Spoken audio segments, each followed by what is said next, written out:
Hello friends! So you find yourself in a camping situation and now you're in a survival or an emergency situation. Your matches are all gone, your lighter has stopped functioning, your flint and steel has disappeared days ago, and you need to make fire. You don't want to do a fire bow, you don't know how to do a fire bow. What do? See what happens if you take a battery, piece of steel wool. Alright, for this video we're going to try a couple of different things that you may or may not have on you while camping. I've got D, C's, A's, AAA's, or double A's, AAA's, and 9-volt batteries. All of them entirely possible for you to have in your flashlight, in your MP3 player, or your walkie-talkie, or anything that you might have on you. I was originally going to just try plain old carpentry steel wool. This is exactly what this is. But then I thought, why on earth would you have this on you? I can't think of a single reason why I would pack carpentry steel wool if I went camping. And now that I posed that question, I'm going to get like 7 answers, and I'll appreciate them. What you're more likely to have is a Brillo pad. You've got pots and pans to clean. Definitely going to have some sort of cleaning thing on you.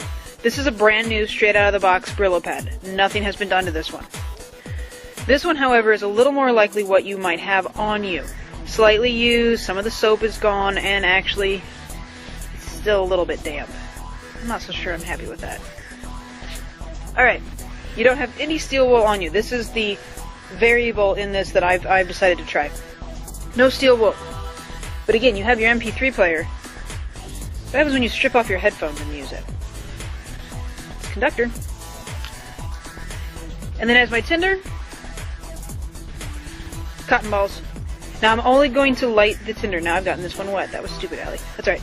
I'm only going to light the tinder. If it doesn't work here, it isn't going to make you a fire. That and all my firewood is gone at the moment, so can't make fire. Look what I do have though. It's a brand new toy. A little ADD moment, and I apologize for that. Shrink. Bought a fire pit. How exciting is that? And see, we've used it. And that's why all my firewood is gone. So I got the idea / how-to do this out of Les Stroud's Survive book. Sorry, shadows. That's the Survivor Man dude. It's listed as one of his other last-ditch efforts of starting a fire. Right here. Basically, he states that you can do it with steel wool batteries. It gets embers going quickly. Run 2 batteries end-to-end. Negative, positive. You can use any type of battery, but D cell works best. So that's why I've got all kinds of batteries to see who works, what doesn't work, and whether it works at all. Alright, test number 1. 2D batteries and steel wool.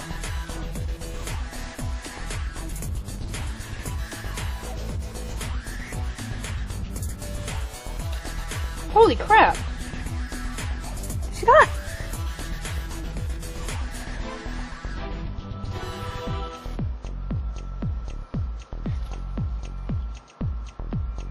And it's lit the cotton balls. Holy crap, that actually worked! Here's my real test. Here's my real test to this. Is it gonna do it twice?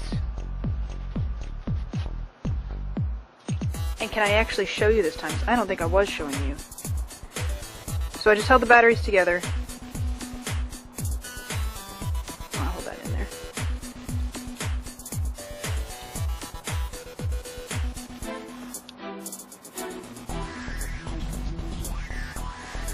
And it just lit right up, and it's gonna burn. It's effing cool. Question is, we'll do it with 1 battery. It did it twice. I'm actually impressed that it did it twice.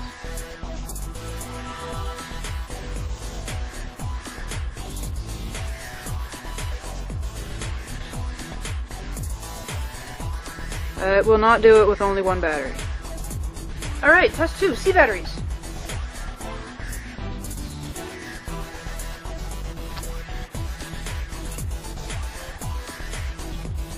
Just glad the positive end didn't catch fire.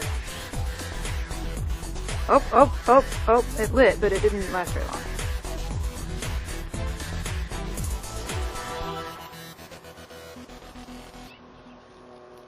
And the cotton balls are lit! Okay, here's something I'm curious about. Now, obviously, surviving in a still toasty down there. Surviving is a matter of making sacrifices. I have a mag light here. It's got two AA's in it that I just pulled from the table over there. And it's kind of hard to tell, but the flashlight does indeed work at this moment. Little mini mag, right? Something that you might have on you, on your person, whilst camping. Yes, I did just say whilst.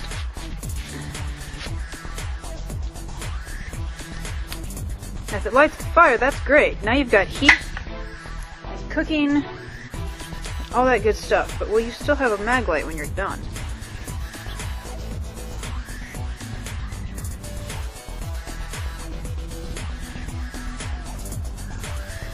Yeah, it's trying to light. Oh, there it goes.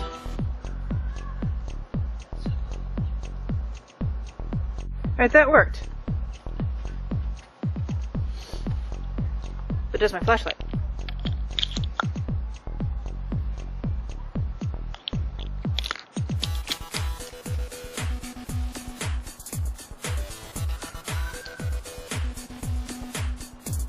Yep.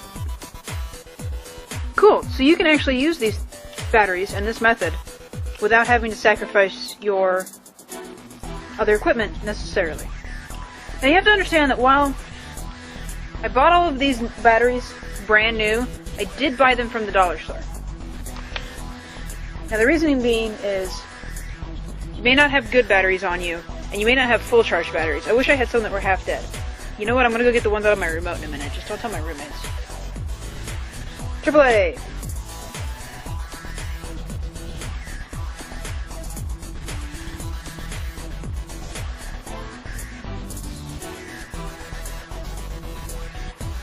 Hey, why aren't you lighting the cotton balls this time? That doesn't make any sense. Well, as you can see, the steel wool lit like every other time. And it's embering like every other time, but for whatever reason, it's not lighting the cotton balls. Because it hates me, that's why. Try another experiment while I'm at it. What happens when you reuse the steel wool? That doesn't work. Alright, next up, the 9-volt.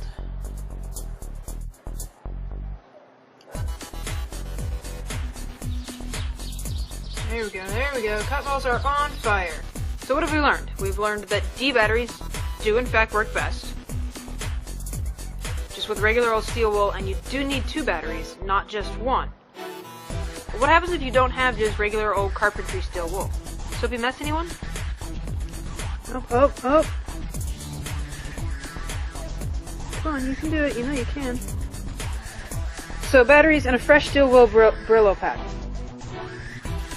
It was trying to light. I'm sure you saw it. I smell like soap now. But it wasn't working very well. Probably could get it to light if I worked really close to the cotton balls and got pretty lucky. It looked like the stuff without the soap was what was trying to light. So if you could knock out a lot of the soap, you could use a brand new Brillo pad. But let's see what happens when you use a partially used one.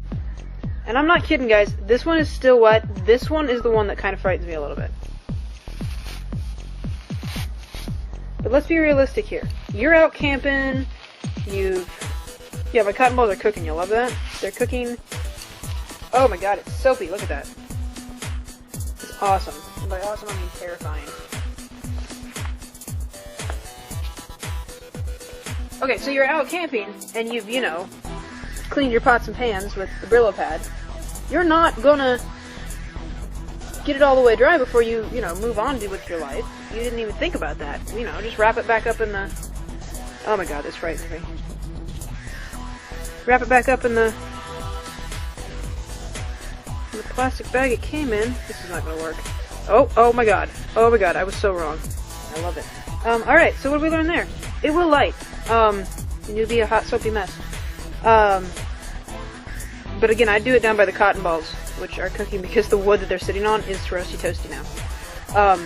I do it down by the cotton balls just to make sure you could get those little few embers that are going to light onto your tinder. For about, I don't know how long the batteries have been in here, which is probably an accurate statement. Oh look, they don't even match. I love it. Probably an accurate statement for any device that you carry with you at any point in time in your life.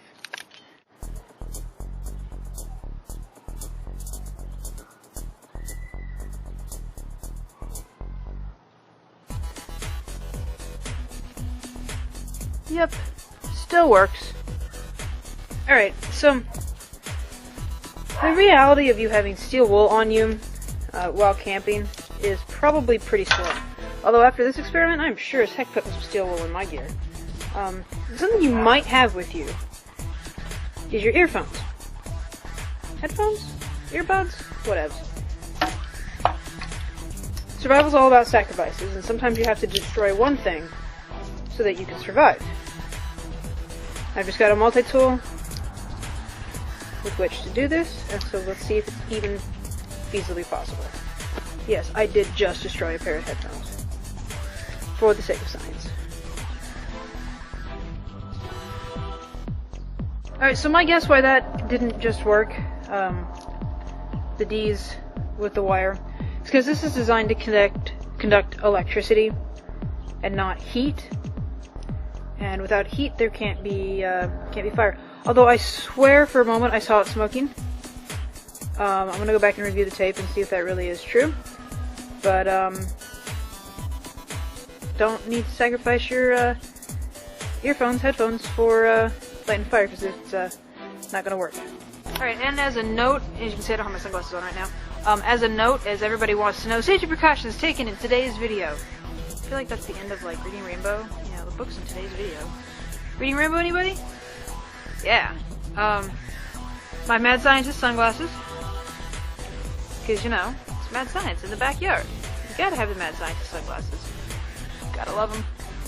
And after that first battery, that stunk so bad, I did go in and get my mask. I don't know if I needed to, but it sure as heck made me feel better, because that first one, whew, it still stunk after that. And of course, a bucket of water, just in case this got a little crazy. That's my new Gerber axe. You know, we've used it a few times. Maybe we'll do a review? Don't know. Maybe. Alright, so that was lighting a fire with a battery and a piece of steel wool. I'm not surprised it worked. I'm surprised how easy it worked, and how well it worked, and how consistent it worked. I'm also surprised that it worked multiple times on the battery, and I'm surprised that the battery still functioned afterward. I just had this vision of it like shorting the battery out or something. I don't know. So yeah, I don't know about you, but I'm definitely taking a chunk of this and putting it in my camping stuff from now on for emergency and/or, you know, survival situations, whatever you want to call it. Call it what it is. It's holy crap, my life sucks right now. So that was that. I hope you all enjoyed it. I'll see y'all next time. Godspeed, y'all.